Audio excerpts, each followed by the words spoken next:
Hi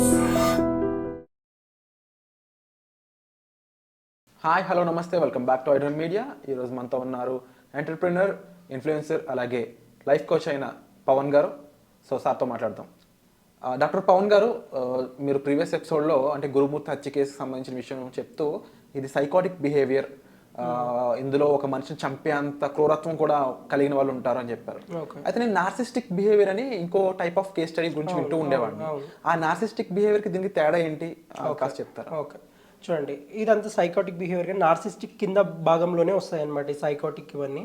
so narcissistic personality, psychotic at least there is a treatment కానీ medications కానీ therapy ఇస్తే తగ్గిపోతుంది. ఈ నార్సిస్టిక్ పర్సనాలిటీ ఎట్లుంటారంటే వాటికి ట్రీట్మెంట్ అనేది ఈ మెడికల్ హిస్టరీలోనే లేదనమాట. ఓకే, ఎందుకంటున్నా అంటే వాళ్ళు రియాలిటీకి దూరంగా ఉంటారనమాట. అంటే వాళ్ళు కరెక్ట్గా ఇప్పుడు మనకి ఎంపాతి అంటే పాపం, జాలి, ఈ దయ అని ఉంటుంది, వీళ్ళకి ఏమి ఉండవు అనమాట. కానీ వీళ్ళు చేసేది క్రూరంగా ఇంట్లో వాళ్ళతో. కానీ మీరు బాగా గమనించుకుంటే రియల్ లైఫ్లో కూడా నార్సిస్టిక్లు మన చుట్టూనే తిరుగుతుంటారు, మన మధ్యనే తిరుగుతుంటారు అనమాట. మనం గ్రహించాలా లేదా అనేది మీరు చూసుకోవాలి. ఇప్పుడు నేను చెప్పే సిమ్టమ్స్ అన్నీ చూసుకోండి, ఉన్నాయా లేదా చెక్ చేసుకోండి. సెల్ఫ్ సెంటర్డ్గా అంటే నాదే కరెక్ట్, నాదే ఈ భూమి మీద నాకు మించిందే కరెక్ట్, అంటే వాళ్ళదే చెప్పిందే, వాళ్ళు చెప్పిన మాటనే కరెక్ట్ అంటుంటారు అనమాట. నెక్స్ట్, ఎప్పుడైనా సరే ఆధిపత్యం అంటే ఏదైనా కూడా ఏం చేయకపోయినా సరే ఆధిపత్యం నా చెయ్యే పైన ఉండాలి అనుకుంటారనమాట. ఒకవేళ విన్నింగ్కి ట్రై కూడా చేయరు. ఒకవేళ ఏదైనా సరే పని కానీ ఏదైనా విన్నింగ్ కూడా ట్రై చేయరు, కానీ విన్నింగ్ రావాలనుకుంటారు అనమాట. ఒక కప్పే కావాలన్నారు అనుకో, గేమ్స్ ఆడి గెలిచి విన్నింగ్ కప్ తెచ్చుకుంటారు. బట్ వీళ్ళు అలా కాదనమాట. గేమ్ ఆడకపోయినా కప్ కావాలి, ఆ కప్ కోసం మనం ఏమైనా చేయొచ్చు, ఆ మనిషిని చంపొచ్చా ఏదైనా చేయొచ్చు అనేది కూడా డిసైడ్ అవుతుంది అనమాట. సో ఇలాంటివి ఉంటాయన్నమాట. ఇంకొకటి ఏంటంటే ఈ నార్సిస్టిక్ పర్సనాలిటీ డిజార్డర్లో మెయిన్గా మనం చూసుకున్నట్టయితే ఎన్విరాన్మెంటల్ ఫ్యాక్టర్, జెనెటికల్ ఫ్యాక్టర్ ఇందాక చెప్పింది సేమ్ అనమాట. ఎన్విరాన్మెంటల్ ఫ్యాక్టర్లో వాతావరణం చిన్నప్పటి నుంచి ఎవరైనా అవమానించారా, లేకపోతే చుట్టూ ఉన్న సరౌండింగ్స్లో బాబాయో పిన్ని వాళ్ళు ఎప్పుడు అనుమానించుకునే లైఫ్ స్టైల్, అంటే వీళ్ళతో పడుకున్నావా, నువ్వు వీళ్ళతో పడుకున్నావా, ఈ లైఫ్ స్టైల్లో పెరిగాడా, లేకపోతే అవమానించడం అన్నాం కదా, తక్కువ కులం ఇట్లా తక్కువ చేసి మాట్లాడడం, ఇట్లాంటి లైఫ్ స్టైల్లో పెరిగాడా. నెక్స్ట్, లేకపోతే చిన్నప్పటి నుంచి ఏం డబ్బు లేకపోయి దానివల్ల చిత్రహింసలు ఏమైనా అనుభవించాడా. నెక్స్ట్, ఇవన్నీ ఎన్విరాన్మెంటల్ ఫ్యాక్టర్ కింద వస్తుంది. లేకపోతే ఎవరైనా బులియింగ్ అంటే ఇష్టం వచ్చినట్లు తిట్టడము, ఇష్టం వచ్చినట్లు చేయడము, ఇది చేశారు ఎవరికైనా, ఇవన్నీ ఎన్విరాన్మెంటల్ ఫ్యాక్టర్ కింద వస్తుంది అనమాట. జెనెటికల్ ఫ్యాక్టర్ వాళ్ళ తాతయ్యకి కానీ వాళ్ళ అమ్మమ్మకి కానీ ఇటు సైడ్ వాళ్ళకి కానీ వాళ్ళ ఫ్యామిలీ హిస్టరీలో ఎవరికైనా ఉందా, ఇది రావడానికి మెయిన్గా ఈ నార్సిస్టిక్ పర్సనాలిటీ ఈ రెండు మెయిన్గా కన్సిడర్ చేసుకుంటారు అనమాట. జెనెటికల్ ఒకటి, ఎన్విరాన్మెంటల్ ఫ్యాక్టర్ ఒకటి. ఏంటంటే గమనించుకోవాల్సింది, దీనికి మెడికేషన్స్ అనేది అసలు పని చేయమన్నమాట నార్సిస్టిక్ పర్సనాలిటీకి. నెక్స్ట్ వచ్చేసి ఈ పర్సన్స్ సెల్ఫ్ సెంటర్డ్గా ఉంటారనమాట. అంటే ఎవ్వరికి సంబంధం లేకుండా, ప్రపంచానికి సంబంధం లేకుండా మాట్లాడాలన్నా కూడా అంత అవసరం ఉందని, నీతో మాట్లాడేంత అవసరము మీరు బాగా గమనించుకుంటే ఎదురెదురు మాట్లాడుతుంటారనమాట. వాళ్ళని అసలు టచ్ చేయకపోవడమే బెటర్ అనమాట. ఇంకోటి, చాలామంది నార్సిస్టిక్ హస్బెండ్ అవ్వచ్చు, వైఫ్ అవ్వచ్చు, ఇటు సైడ్ అందరు most of the time men అంటే అబ్బాయిలకి ఈ పర్సనాలిటీ డిజార్డర్ ఉంటుంది అనమాట. రేషియో మేల్స్లో రేషియో తీసుకుంటే మేల్స్లోనే ఎక్కువ ఉంటుంది, ఫీమేల్స్లో తక్కువ ఉంటుంది నార్సిస్టిక్ పర్సనాలిటీ డిజార్డర్. ఒకటి ఏంటంటే ఈ నార్సిస్టిక్ పర్సనాలిటీ ఎవరు మేల్స్ అన్నాం కదా, వీళ్ళు ఇంకొకటి ఏంటంటే వీళ్ళు చేసే అతి పెద్ద మిస్టేక్స్ ఏంటంటే, ఒక రిలేషన్ కానీ ముందుకు తీసుకుపోవడానికి అఫైర్స్ కానీ ఏమైనా ఉన్నాయనుకుందాం అనుకోండి, ఇందాక ఈ గురుమూర్తి కేసే అనుకుందాం అనుకోండి, వీళ్ళు ఎంత దారికి పోతారంటే చంపడానికి కూడా వెనకాడరు అంటాం కదా.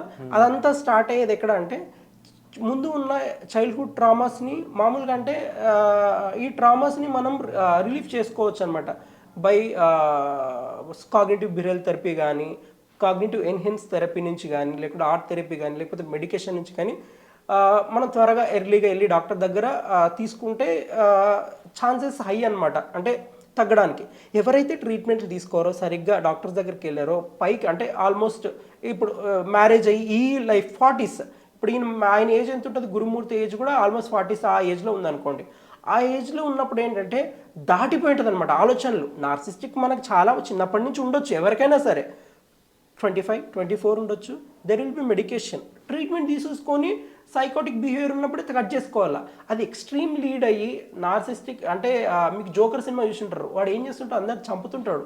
ఎందుకు వాళ్ళని అవమానించడం, చిన్నప్పటి నుంచి ఎవరెవరైతే అవమానించారో వాళ్ళందరం చంపుతాడు అనమాట. ఈ నార్సిస్టిక్లో ఇంకోటి ఏంటంటే ఎవరైతే బాగా చూసుకుంటారో వాళ్ళని కూడా చంపేస్తాడు. వాడు చంపడం అనేది మామూలు బాగా చూసుకున్న వాళ్ళని వదిలేయడం ఎవరు లేదనమాట, అందరిని చంపేస్తుంటాడు అనమాట. సో ఒక పర్సన్ ఇట్లా అవ్వడానికి కారణం ఏంటి, ఎవరు ఏంటి అనేది చూసుకుంటే మన చుట్టూ ఉన్న సరౌండింగ్స్, మన ఉన్న ఫ్యామిలీ బ్యాక్గ్రౌండ్ నుంచి ఈ ఎన్విరాన్మెంటల్ ఫ్యాక్టర్ ఇవి ఉంటాయి. నేను ఇక్కడ ఆపేసాను 25 years వాళ్ళకు ట్రీట్మెంట్ తీసుకుంటే తగ్గిపోతుంది. ఇప్పుడు ఈయన 40 years అప్పుడు ఒక రిలేషన్ మెయింటైన్ చేశాడు అనుకుందాం, మనకి క్లియర్ కట్గా తెలీదు గురుమూర్తిదే నేను తీసుకునేది, ఎందుకంటే ఇది సైకాటిక్ నార్సిస్టిక్ పర్సనాలిటీ కింద కూడా వస్తుంది అనమాట. ఎందుకంటే ఇప్పుడు ఎప్పుడు అడిగి ఏం చెప్పినా అబద్ధాలు చెప్తున్నాడు, బట్ నేనే చేశాను అంటున్నాడు, కరెక్టే. బట్ ఇప్పుడు కూతుర్లు, సొంత కూతురు వాళ్ళు అడిగినా కూడా ఏమైందన్నా వాళ్ళకి చెప్పలేదు, పోలీసులు అడిగినా ఏం చెప్పట్లేదు. జస్ట్ మనకు వచ్చిన న్యూస్ ప్రకారం లేకుంటే మీరు ఫోన్లో కానీ ఏమైనా వీడియోస్ చూసే దీనివల్ల అంటున్నారు కాబట్టి ఏది ఎగ్జాక్ట్ అనేది ఎవరికి ఏం తెలియదు మనకు అంటిల్ మనకి ప్రూఫ్ అయ్యే వరకు. సో మనం ఈ కేసు ఏదైతే ఉందో గురుమూర్తిది, ఈ నార్సిస్టిక్ పర్సనాలిటీ సైకోటిక్ పర్సనాలిటీ కింద డివిజన్ చేసుకోవచ్చు అనమాట. But proper treatment, medications, therapy తీసుకుంటే తగ్గిపోతుంది. ఇంకొకటి ఏంటంటే ఈ సైకాటిక్ బిహేవియర్లో నార్సిస్టిక్ పర్సనాలిటీ కానీ దాని డివిజన్లో సిజోఫ్రీనియా అని ఉంటుంది అనమాట. వాళ్ళు ఎట్లుంటారంటే ఇంక రియాలిటీకి దగ్గర ఉంటారు. ఇప్పుడు మీరు ఇక్కడ కనిపించారనుకోండి, వాళ్ళు ఈ చుట్టూ మీరు కూర్చున్న స్థలం కానీ నేను కూర్చున్న స్థలం కానీ ఈ స్థలమే వాళ్ళు సేఫ్టీ అనుకుంటారు అనమాట, బయటకు కూడా వెళ్ళాలనుకోరు అనమాట. అట్లా అసలు వాళ్ళు ఇంకా మీరు కరెక్ట్ చెప్పాలంటే సొంత ఇంట్లో వాళ్ళనే మీరు నన్ను చంపుతారా అంటే ఈ నార్సిస్టిక్ అదే సైకోటిక్ బిహేవియర్లోనే టైప్స్ అనమాట ఇవి. సిజోఫ్రెనియా అంటామన్నమాట. ఆ కేసు ఎట్లుంటుందంటే ఇప్పుడు సొంత ఇంట్లో వాళ్ళు ఇప్పుడు బయటికి పోదాం రామ్మా అని అడుగుతారు, రా నాన్న అని అడిగితే మీరు నన్ను చంపుతారు, నేను మీ ఏంటి రాను అంటారు అనమాట. సైకాట్రిక్ కేసెస్ ఎట్లుంటాయంటే మీకు చెప్తున్నాను అనమాట. లిటరల్లీ చెప్పాలంటే మీరు ఎర్రగడ్డ హాస్పిటల్కి వెళ్ళి చూడండి, దెర్ విల్ బి మైల్డ్ ఉన్న వాళ్ళకి ఒక టైప్ ఆఫ్ ఏమంటారు జైలు లాంటిది అనుకోండి, జైలు చిన్న గోడ అనుకోండి, తక్కువ ఉన్న వాళ్ళకి, ఎక్కువ ఉన్న వాళ్ళకి పెద్ద గోడ, ఇంకా పెద్దగా ఉన్న వాళ్ళకి కట్టేసి జైలు ఇట్లా పెట్టేసి ఉంటారు అనమాట. ఈ సిజోఫ్రెనియా వాళ్ళంటే మీరు చూసే ఉంటారు, ఇట్లా ఇట్లా కొట్టుకొని కొట్టడము కొరకడం ఇవి చేస్తుంటారు. వీళ్ళందరూ ఎందుకు ఇట్లా చేస్తారంటే వాళ్ళది extreme conditions, lack of treatment, అంటే సరిగ్గా ఎవరు చూసుకోకపోవడం. మెడిసిన్ అంటే ఏదైనా ఉందా? నార్సిస్టిక్ పర్సనాలిటీకి లేదు, ఉన్న ఆ మేనేజ్మెంట్ అప్పుడప్పుడు పూర్తిమని. సైకోటిక్ ఉంది, డిప్రెషన్కి ఉంది, యాంగ్జైటీకి ఉంది, దీనికి లేవన్నమాట. సైకోటిక్ మనిషిని చంపేద్దాము అని చెప్పేసి ఇలా బయట తిరిగే నార్సిస్టిక్ బిహేవియర్ పీపుల్ని ఇప్పుడు వరకు ఇలాంటి కేస్ స్టడీస్ ఉన్నాయి, వీళ్ళని ఎలా ఏ విధంగా ట్రీట్ చేస్తారు, వీళ్ళని ఎక్కడ పెట్టారు, మెంటల్ హాస్పిటల్లో పెట్టారా, లేకపోతే ఏం చేస్తారు, దానికి ఎండ్ పాయింట్ ఏంటి? వీళ్ళకి నిజంగా చెప్తానంటే ట్రీట్మెంట్ లేదండి. వీళ్ళకి నిజంగా ట్రీట్మెంట్ లేదు. ఉన్న దాంట్లో వాళ్ళని జైల్లోనే పెట్టేస్తారు మోస్ట్లీ. వాళ్ళు బయటకైతే వదలడం ఉండదు అనమాట, జైల్లోనే పెడతారు. వాళ్ళ మెంటల్ స్టెబిలిటీ చాలా రేర్గా, అందుకే మెంటల్ హాస్పిటల్ అని సపరేట్ ఉంటాయి. సో వాళ్ళు అక్కడే ఉంచుతారు మోస్ట్లీ ఈ నార్సిస్టిక్ పర్సనాలిటీ ఉన్న వాళ్ళని. సైకోటిక్ వాళ్ళని అయితే మ్యాక్సిమం రిలీవ్ మెడికేషన్ ట్రీట్మెంట్ వల్ల రిలీజ్ అయిపోతారు. డే టు డే లైఫ్లో వాళ్ళు చూసుకుంటారు.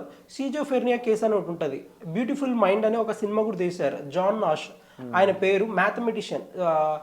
సిజోఫ్రెనియా కేసు ఉన్న వాళ్ళకి రికవరీ ఉండదని అందరికి తెలుసు, బట్ ఈయన మాత్రం ఎక్సెప్షనల్ అనమాట. జాన్ నాష్ అనే సైంటిస్ట్ జియోమెట్రీ, ఆల్జిబ్రాకి సంబంధించిన ఒక ఈ ఏమంటారు అవార్డు కూడా తీసుకున్నాడు అనమాట, అకాడమీ అవార్డు ఏదో. ఆయన కోసం మూవీ కూడా తీశారు బాలీవుడ్లో. ఆయనకి 1957లో ఈ డిసీజ్ డయాగ్నోజ్ అయిందనమాట. ఆ డిసీజ్ డయాగ్నోజ్ అయింది అనేది కూడా ఆయనకు తెలియదు, ఆ డిసీజ్ ఉందని కూడా తెలియదు అనమాట. రోజు పోయి ఒక ప్లేస్లోకి వెళ్ళి లెటర్లు వేస్తూ ఉంటాడు అనమాట. లెటర్లు వేస్తుంటే ఆయన ఒక్కడే పోతుంటాడు. ఎవరికి ఒక రోజు ఇట్లే డైలీ పోతున్నాడు. కొన్ని సంవత్సరాల నుంచి వాళ్ళ భార్య అబ్జర్వ్ చేస్తుంటుంది, నా భర్త ఎక్కడికి వెళ్తున్నాడు, ఎక్కడికి వెళ్తున్నాడు. తీరా చూస్తే ఆయన వేసినవి ఎవరికి వేస్తున్నాడు, పోస్ట్ వేరే వాళ్ళకి ఇస్తున్నాను, ఆయన నేను మాట్లాడుతున్నాను కనిపెట్టి ఆ ప్లేస్లో అంటాడు. ఈయన వేసిన పోస్టులన్నీ కొన్ని వేల పోస్టులు అక్కడ ఉంటాయన్నమాట, ఆ రూమ్ నిండా నిండిపోయి ఉంటాయి. ఈయన ఏమనుకుంటే ఆ పోస్టులని ఎవరో తీసుకుంటున్నారు, ఎవరో అనుకుంటాడు. ఆ పర్సన్ ఆయనకి తప్ప ఎవరు కనిపించరన్నమాట. ఎందుకంటే ఈ సిజోఫ్రెనియా ఉన్న వాళ్ళకి హాలిజినేషన్, డెల్యూషన్స్ ఎక్కువ ఉంటాయన్నమాట. మనం ఆర్య2లో వినింటాం, ఏ టైప్ ఆఫ్ హాలిజినేషన్ అని అంటాడు ఇది చేసినప్పుడు. సో ఇది కూడా హాలిజినేషన్ అనుకుంటాడు. తర్వాత వాళ్ళ వైఫ్ గమనించి ఇది సైకాట్రిక్ ప్రాబ్లం ఉందని వాళ్ళ హస్బెండ్ చెప్పేస్తాడు. వాళ్ళ హస్బెండ్ రియలైజ్ అవ్వడం వల్ల ఒక సిజోఫ్రెనియా కేసు వాళ్ళు ఎక్కువ సంవత్సరాలు బతకరు, బట్ ఆయన మాత్రం 89 సంవత్సరాల వరకు బతికాడు. సో ఒక మనిషి సెల్ఫ్ కేర్, వాళ్ళ వైఫ్ గమనించి ఈయనకి ఈ కండిషన్ ఉంది, సైకాట్రిక్ కండిషన్ ఉంది, చూసుకొని ప్రశాంతంగా మెడికేషన్స్ రెగ్యులర్గా ఇస్తుండాలి. ఏంటంటే ఇంక జీవితాంతం మెడికేషన్స్ వేసుకుంటూ సెల్ఫ్ కేర్. ఒక మనిషి లేడంటే మాత్రం అబ్జర్వేషన్లో, సూపర్విజన్ లేరంటే మాత్రం వాళ్ళు అవుట్. బట్ సూపర్విజన్లో ఉండి ట్రీట్మెంట్ తీసుకుంటే there will be more chance of recovery. Wonderful sir. ముఖ్యంగా ఇలాంటి ఇన్ఫర్మేషన్ మాకు ఇచ్చినందుకు కూడా thank you so much sir.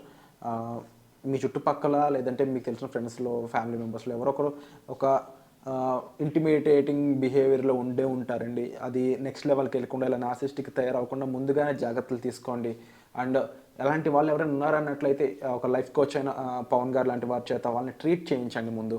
So లేకపోతే సమాజంలో వాళ్ళు చేసే పనులు చాలామంది ఫ్యామిలీస్ ఇబ్బంది పడేలా చేస్తూ ఉంటాయి. సో దీని మీద సరైన అవగాహన పెంచుకోవడం చాలా ఇంపార్టెంట్ అండి. అండ్ దానికి సంబంధించి మీ యొక్క అభిప్రాయాన్ని కామెంట్ సెక్షన్లో మెన్షన్ చేయండి. వీటిపై మరిన్ని ఎపిసోడ్ చేయడానికి మాకు సహాయపడుతుంది. Thank you so much sir. Thank you.